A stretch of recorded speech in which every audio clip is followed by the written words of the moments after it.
Welcome all of you in this video lecture arranged by Sardar Patel Vidya Bhavan.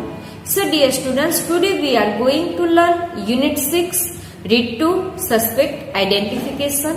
Suspect એટલે થાય છે શંકાશીલ, જેને ગુનો કર્યો છે. જેમ કે આપણે લાસ્ટ જે રીડ હતું યુનિટ 6 નું રીડ 1 ધ બ્લુ ક્રોસ, તેની અંદર જોયું હતું કે ફાધર બ્રાઉન છે તે ફ્લેમ્બોને કઈ રીતે ઓળખી કાઢે છે કે તે પોતે એક પાદરીને એક ચોર છે. તેના કેવા એવા કામો દ્વારા કેવી એવી યુક્તિઓ કરીને તે જોવે છે કે નહીં, આ હકીકતની અંદર કોઈ પાદરી છે નહીં, આ કોઈ અન્ય ચોર કે એવો વ્યક્તિ હોવો જોઈએ. તો તેને જે રીતે એને શંકા ગઈ હતી ફ્લેમ્બો ઉપર, અને તેને તે હકીકતમાં ઓળખી કાઢે છે કે હા, આ પાદરી છે જ નહીં, આ એક ચોર છે. તો તેવી જ રીતે આ પાઠની અંદર પણ આપણે સસ્પેક્ટ એટલે કે જે શંકાશીલ હોય છે, જેને ગુનો કર્યો છે, તેને શું કરવાનું છે? આઈડેન્ટિફિકેશન, તેને ઓળખવાના છે. તો આ રીતની અંદર આપણે શંકાશીલો અથવા તો ગુનેગારોની ઓળખ કરવાની છે, તેને ઓળખવાના છે, તેને પહેચાનવાના છે. આપણને ખબર જ હોવી જોઈએ, શંકા આપણને ઘણા વ્યક્તિ ઉપર જતી હોય છે ને કે નહીં, આ કામ આને જ કરેલું હશે, આના દ્વારા જ ખૂન થયેલું હશે, આને જ આ ટાઈપનો ગુનો કર્યો હોવો જોઈએ. પણ આપણે ડાયરેક્ટ કહી દઈએ તો એવું માની લેવામાં આવતું નથી. કોઈ પણ વ્યક્તિ જ્યારે ગુનો કરે છે તો તે ગુના કરવા પાછળ તેને પ્રૂફ આપવા પડે છે, તે પ્રૂફ માટેના એવિડન્સ, સાચા પુરાવા આપવા પડે છે, તેને સાબિતી આપવી પડે છે, ત્યારે જ તે વ્યક્તિ ગુનેગાર કહી શકાય છે. તો આ જે રીત છે તેની અંદર વ્યક્તિને ગુનો, જે વ્યક્તિએ ગુનો કર્યો છે તે માટેના કઈ રીતે પુરાવા આપી શકાય છે, કઈ રીતે સાબિતી આપી શકાય છે, કેવી પદ્ધતિનો ઉપયોગ કરી શકાય છે, તેના વિશેનો અભ્યાસ કરવાના છીએ. So let's start our lecture unit 6, read to suspect identification. Whether you watch detective serial in TV, whether જ્યારે યુ વોચડ એટલે કે તમે જોવો છો ડિટેક્ટિવ સિરિયલ. ડિટેક્ટિવ મતલબ કે ગુના સંશોધકની, સંશોધનને લગતી કોઈ પણ તમે સિરિયલ્સ ટીવીની અંદર જોવો છો ત્યારે, એટલે કે સીઆઈડી, ક્રાઇમ બ્રાન્ચ અથવા તો સાવધાન ઇન્ડિયા, સાવધાન પેટ્રોલ, આ ટાઈપની ઘણી બધી સિરિયલ છે કે જે ટીવીની અંદર આવતી હોય છે. તો જ્યારે પણ આ સંશોધક, ગુના સંશોધકને અનુરૂપ જ્યારે પણ તમે ટીવી શો જોવો છો ત્યારે you must have seen DNA samples being matched. You must have seen.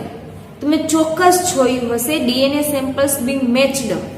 DNA ના જે સેમ્પલ હોય છે, જે નમૂના હોય છે, તે DNA ના નમૂનાઓને being matched એટલે કે એકબીજા સાથે મેચડ કરતા, એટલે કે મિલાવતા અથવા તો એકબીજા સાથે કમ્પેરિઝન કરતા DNA ના સેમ્પલ છે તેની સરખામણી કરતા તમે જોયા હશે. એક DNA સેમ્પલ હોય છે તેને બીજા DNA સેમ્પલ સાથે તે કમ્પેરિંગ કરતા હોય છે, તેની સરખામણી કરતા હોય તેવું તમે લેબની અંદર, આ સિરિયલની અંદર જોયું હશે. What is this DNA analysis? આ DNA એનાલિસિસનો મતલબ થાય છે પૃથ્થકરણ, તેને વિગતવાર સમજવું. તો DNA પૃથ્થકરણ એટલે શું? DNA એનાલિસિસ એટલે શું? And why do even TV shows find it interesting and effective to use? અને why do, શા માટે ટીવી શોઝ, ટીવીના જે અલગ અલગ શો છે, સીઆઈડી, ક્રાઇમ બ્રાન્ચ, સાવધાન ઇન્ડિયા, આ બધા શો છે તે find it interesting and effective to use, તેનો ઉપયોગ કરવો, આ જે DNA એનાલિસિસ છે તેનો ઉપયોગ કરવો અથવા તો તેને દર્શાવવું તે વધારે રસપ્રદ અને ઇફેક્ટિવ, અસરકારક શા માટે માને છે? તે લોકો બીજી પદ્ધતિ કરતા આ પદ્ધતિ ખાસ વ્યક્તિઓને શા માટે બતાવવા માંગે છે? DNA છે, DNA ફિંગરપ્રિન્ટ્સ અથવા તો DNA એનાલિસિસ છે, તે પ્રોસેસ શા માટે તે ટીવી શોની અંદર બતાવવું, તેને દર્શાવવું શા માટે તે રસપ્રદ અને વધુ અસરકારક માને છે? Again repeat, weather you watch detective serial in TV, જ્યારે પણ તમારા ટીવીની અંદર ડિટેક્ટિવ સિરિયલ્સ એટલે કે ગુના સંશોધનને લગતી જેવી સિરિયલો જોવો છો ત્યારે, એટલે કે સીઆઈડી, ક્રાઇમ બ્રાન્ચ જેવી સિરિયલ તમારા ટીવીની અંદર જોવો છો ત્યારે, you must have seen DNA samples Bing match, તમે ચોક્કસ DNA ના જે સેમ્પલ્સ હોય છે, નમૂના હોય છે, તેને મેચ કરતા, સરખામણી કરતા જોયા હશે. What is this DNA analysis? આ ડીએનએ પૃથ્થકરણ એટલે શું? And why do even TV shows find it interesting and effective to use? અને શા માટે આ ટીવી શો છે તે આ ડીએનએ ના જે સેમ્પલ્સ છે અથવા તો ડીએનએ એનાલિસિસની જે પ્રોસેસ છે તેને દર્શાવી, તેને બતાવી વધારે રસપ્રદ અને અસરકારક માને છે? શા માટે માને છે? બીજી કોઈ પ્રોસેસ છે તે એટલી ઇફેક્ટિવલી અથવા તો ઇન્ટરેસ્ટિંગ રીતે તે બતાવતા નથી. આ જ પ્રોસેસને શા માટે તે બતાવવું વધારે યોગ્ય માને છે? Fictional characters like Father Brown, Sherlock Holmes and Vyomkesh Bakshi have become legendary for their skills in identifying criminals without any technology. Fictional character એટલે કાલ્પનિક પાત્ર, like ની જેમ કાલ્પનિક પાત્ર જેવા કે ફાધર બ્રાઉન, શેરલોક હોમ્સ અને વ્યોમકેશ બક્ષી. 3 નામ આપેલા છે, ખાસ યાદ રાખજો, એક્ઝામમાં પૂછાય છે. તો Father Brown, Sherlock Holmes and Byomkesh Bakshi જેવા કાલ્પનિક પાત્ર, ફિક્શનલ કેરેક્ટર્સ. ફિક્શનલનો મતલબ થાય ઇમેજિન, હકીકતમાં ન હોય તેવા કાલ્પનિક પાત્ર. જેમ કે આપણે જોયું હશે ક્રિસની અંદર તમે જો તો ક્રિસ જેવું કોઈ પણ વ્યક્તિ હોતું નથી, એક કાલ્પનિક પાત્ર છે. કોઈ વ્યક્તિ છે કે જે ગુરુત્વાકર્ષણથી મુક્ત થઈ અને ઉડી શકતું નથી. ઓકે, બીજા કે તમે શક્તિમાન, સુપરમેન એવું પણ જોયું હશે કે જે ઊંચી ઊંચી ઇમારતમાંથી છલાંગ લગાવતા હોય છે, કંઈ થતું નથી.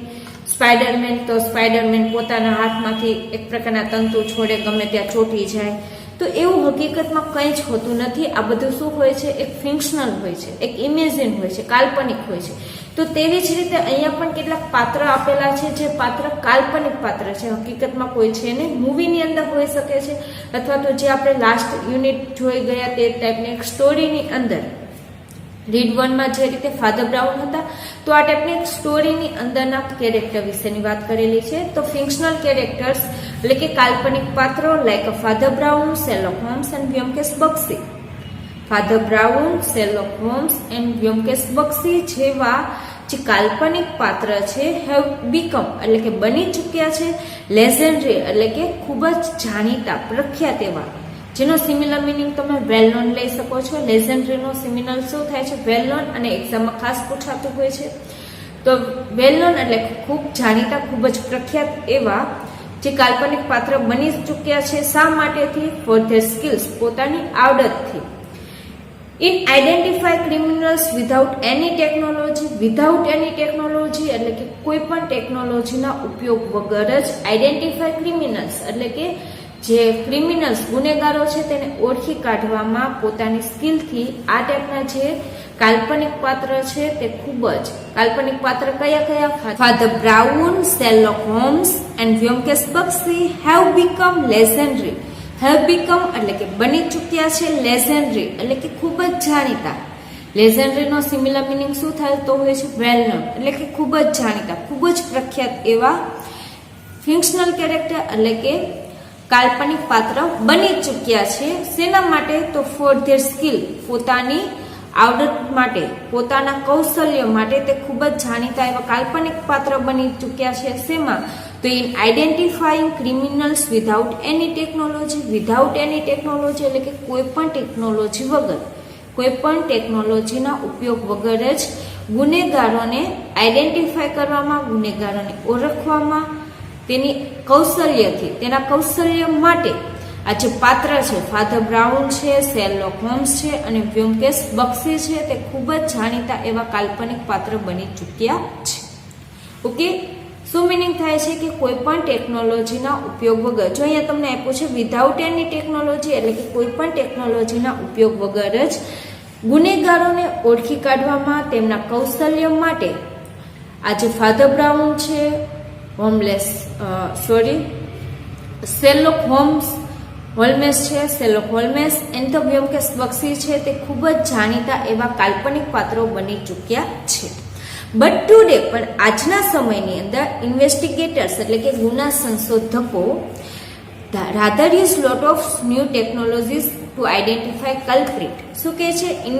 ઇન્વેસ્ટિગેટર્સ છે, હાલના જે ગુના સંશોધક કરનાર જે વ્યક્તિ છે, ગુના સંશોધકો છે તે રાધર એટલે કે ને બદલે એટલે કે પહેલાના જે ફાધર બ્રાઉન, શેરલોક હોમ્સ અને વ્યોમકેશ બક્ષી કે જે પોતાના કૌશલ્યથી શું કરતા હતા, ગુનેગારોને શોધતા હતા, તેની ઓળખ કરતા હતા, તેને ઓળખી કાઢતા હતા. પણ હાલના સમયની અંદર તેની બદલે ગુના સંશોધકો છે તે ઘણી બધી એટલે કે ઘણી બધી new technologies two identify the culprit. Use lot of new technology એટલે કે ઉપયોગ કરે છે ઘણી બધી ટેકનોલોજીનો ટુ આઈડેન્ટિફાય કલ્પ્રિટ. કલ્પ્રિટનો મતલબ થાય છે ચોર અથવા તો ગુનેગાર. ગુનેગારને પકડવા માટે અથવા તો તેને આઈડેન્ટિફાય કરવા માટે, ઓળખવા માટે ઘણી બધી ટેકનોલોજીનો ઉપયોગ કરે છે. Okay, The most popular and accurate of them all is DNA analysis. The most popular તેમાંથી ખૂબ જ પ્રખ્યાત and accurate એટલે કે ચોક્કસ કે જે પદ્ધતિની અંદર કોઈ પણ પ્રકારની ભૂલ ન આવી શકે તેવી. The most popular and accurate of them all is DNA analysis. અને તેમાંથી સૌથી એક્યુરેટ, ચોક્કસ અને જાણીતી એવી કોઈ પદ્ધતિ હોય તો તે છે DNA એનાલિસિસ, DNA નું પૃથ્થકરણ. અને જે તમે તમારા પિક્ચરની અંદર પણ જોઈ શકો છો કે ડીએનએ ની અંદર આ રીતે ડીએનએ ફિંગરપ્રિન્ટ હોય છે કે જે ખૂબ જ જાણીતી અને પ્રખ્યાત એવી પદ્ધતિ છે અને ચોક્કસ એવી પદ્ધતિ છે. એવા કોઈ પણ વ્યક્તિ, કોઈ પણ ગુનો કરનાર વ્યક્તિ કહી ન શકે કે આ મારું નથી, આ મેં નથી કર્યું, આ મારી ભૂલ નથી. તેની સાબિતીમાં તે કોઈ પણ પ્રકારની ના પાડી શકે નહીં. આ જે પ્રૂફ છે તે પ્રૂફમાં જે ગુનેગાર છે તેને પણ માન્ય કરી લેવું પડે છે કે હા આ ગુનો મેચ કર્યો છે. Okay, again repeat, fictional characters like Father Brown, Sherlock Holmes and Vyomkesh Bakshi have become legendary for their skills in identifying criminals without any technology. કોઈ પણ ટેકનોલોજીના ઉપયોગ કર્યા વગર જ ગુનેગારોને શોધી કાઢવામાં તેમની કૌશલ્ય માટે જાણીતા એવા ફાધર બ્રાઉન, જાણીતા એવા કાલ્પનિક પાત્રો જેવા કે ફાધર બ્રાઉન, શેરલોક હોલ્મેસ અને વ્યોમકેશ બક્ષી ખૂબ જ જાણીતા બની ચૂક્યા છે. ઓકે, કોણ? ફાધર બ્રાઉન, શેરલોક હોલ્મેસ અને વ્યોમકેશ બક્ષી કે જે કોઈ પણ ટેકનોલોજીનો ઉપયોગ કર્યા વગર જ ગુનેગારોને શોધી કાઢવામાં પોતાની કૌશલ્ય માટે ખૂબ જ જાણીતા, પ્રચલિત એવા બની ચૂક્યા છે. But today investigators rather use lot of new technologies to identify culprits. પરંતુ આજના સમયની અંદર આજે મોટા ભાગના જે ઇન્વેસ્ટિગેટર છે, ગુના સંશોધકો છે, જે ઘણી બધી ટેકનોલોજીનો ઉપયોગ કરીને ગુનેગારોને શોધી કાઢે છે, તેને ઓળખી લે છે અથવા તો ગુનેગારોને ઓળખવા માટે ઘણી બધી ટેકનોલોજીનો ઉપયોગ કરે છે. The most popular and accurate of them all is DNA analysis. અને તેમાંથી સૌથી એક્યુરેટ, ચોક્કસ અને પોપ્યુલર, પ્રચલિત એવી જો કોઈ પદ્ધતિ હોય તો તે ડીએનએ એનાલિસિસ, ડીએનએ પૃથ્થકરણની છે. તો વિદ્યાર્થી મિત્રો, આ ડીએનએ એનાલિસિસ છે શું? અહીંયા તમને આપ્યું હતું કે જે આ સૌથી મોસ્ટ પોપ્યુલર અને એક્યુરેટ એવી પદ્ધતિ છે ડીએનએ એનાલિસિસ. તો ડીએનએ એનાલિસિસ, ડીએનએ પૃથ્થકરણમાં કરવામાં શું આવે છે અથવા તો ડીએનએ નું એનાલિસિસ કરવા માટે કયા એવા ભાગોનો આપણા શરીરની અંદરથી કયા એવા દ્રવ્યનો ઉપયોગ કરવામાં આવે છે કે જેના ઉપયોગ વડે, તેના યુઝ વડે ડીએનએ નું એનાલિસિસ કરી શકાય, ડીએનએ વિશેની જાણકારી પ્રાપ્ત કરી શકાય. તો આ જે બાબતો છે તેનો અભ્યાસ આપણે નેક્સ્ટ પેરેગ્રાફમાં કરીશું કે ડીએનએ છે શું, ડીએનએ ના જે એનાલિસિસ અથવા તો ડીએનએ નું જે ફિંગરપ્રિન્ટ છે તેને કઈ રીતે તૈયાર કરવામાં આવે છે તેના વિશેનો અભ્યાસ હવે આપણે કરીશું. તો DNA is the most basic biological material that every human being has. DNA is the most basic biological material. સૌથી બેઝિક પાયાનું મટીરિયલ, બાયોલોજીકલ મટીરિયલ એટલે કે જૈવિક દ્રવ્ય છે that every human being has, કે જે દરેક વુમનની અંદર, દરેક માણસની અંદર રહેલું પાયાનું, મહત્વનું, સૌથી મહત્વનું એવું જૈવિક દ્રવ્ય છે. કયું? આ ડીએનએ. ઓકે, આ જે પેરેગ્રાફ છે ને હકીકતમાં એ તમારા માટે મોસ્ટ આઈએમપી પેરેગ્રાફ છે. ઘણી વખત એક્ઝામની અંદર આ પેરેગ્રાફમાંથી ક્વેશ્ચન આન્સર પૂછાતા હોય છે. ઓકે, તો ખાસ ધ્યાન આપજો. અહીંયા DNA is the most basic biological material that every woman being has. DNA કે જે સૌથી જરૂરી પાયાનું એવું જૈવિક દ્રવ્ય છે કે જે દરેક મનુષ્યના શરીરમાં રહેલું હોય છે. Every cell in human being has thousands of DNA strands. Every cell એટલે કોષ, દરેક કોષની અંદર ઇન હ્યુમન બીંગ દરેક મનુષ્યના દરેક કોષની અંદર has a thousand of DNA strands. આ ડીએનએના હજારોની સંખ્યાની અંદર તંતુઓ આવેલા હોય છે.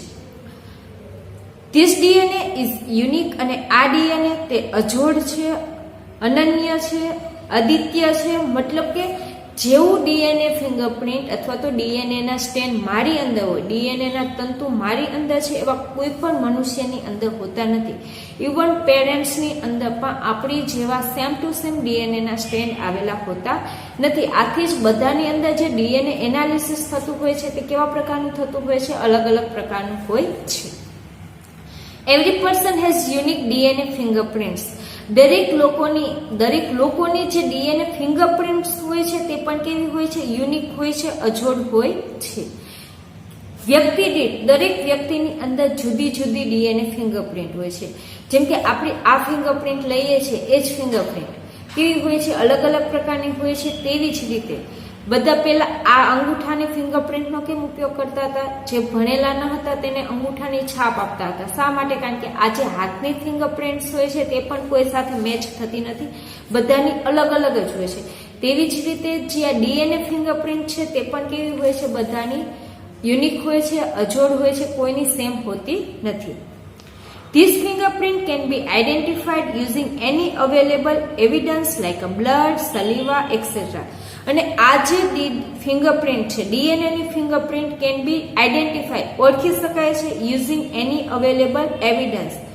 યુઝિંગ એટલે ઉપયોગ કરીને, એની અવેલેબલ કોઈ પણ અવેલેબલ એટલે કે ઉપલબ્ધ હોય એવા એવિડન્સ, પુરાવા, ઉપલબ્ધ એવા કોઈ પણ પુરાવાનો ઉપયોગ કરીને આ જે ડીએનએની ફિંગરપ્રિન્ટ છે તેને ઓળખી કઢાય છે. જેમ કે બ્લડ અથવા તો સલીવા, બ્લડ એટલે લોહી, રુધિરની, અથવા તો સલીવા એટલે આપણે જે લાળ હોય છે તે લાળ અથવા તો રુધિરમાંથી કોઈ પણ ઉપલબ્ધ એવા એવિડન્સ, પુરાવાઓમાંથી પણ આ જે ડીએનએ ફિંગરપ્રિન્ટ છે તેને ઓળખી કઢાય છે. Even a single hair is enough to identify it. ફક્ત એક સિંગલ હેર, આપણો એક જ વાળ પણ આ જે ડીએનએની ફિંગરપ્રિન્ટ છે તેને ઓળખી કાઢવામાં અથવા તો ડીએનએ ફિંગરપ્રિન્ટને તૈયાર કરવા માટે પૂરતું છે. ઓકે, મતલબ કે રુધિરમાંથી અથવા તો આપણી સલીવા જે લાળ છે તેમાંથી અથવા તો આપણા હેર હોય છે તેમાંથી પણ ડીએનએ ફિંગરપ્રિન્ટ તૈયાર કરી શકાય છે. Okay, again repeat, DNA is the most basic biological material that every human being has. DNA કે સૌથી જરૂરી પાયાનું એક જૈવિક દ્રવ્ય છે કે જે દરેક મનુષ્યની અંદર હોય છે. Every cell in human being has a thousand of DNA strand. મનુષ્યના દરેક કોષની અંદર હજારોની સંખ્યાની અંદર ડીએનએના તંતુઓ આવેલા હોય છે. દરેક કોષની અંદર હજારોની સંખ્યામાં ડીએનએના તંતુઓ આવેલા હોય છે. ધીસ ડીએનએ ઇઝ યુનિક અને આ ડીએનએ તે અજોડ હોય છે. Every person has unique DNA fingerprint. DNA unique છે તો ડીએનએ માંથી તૈયાર થતું ડીએનએ જે ફિંગરપ્રિન્ટ છે તે પણ દરેક વ્યક્તિ માટે કેવું હોય છે? યુનિક હોય છે, અજોડ હોય છે, દરેક વ્યક્તિ માટે જુદું જુદું હોય છે. This fingerprint can be identified using any available evidence like a blood, saliva, etc.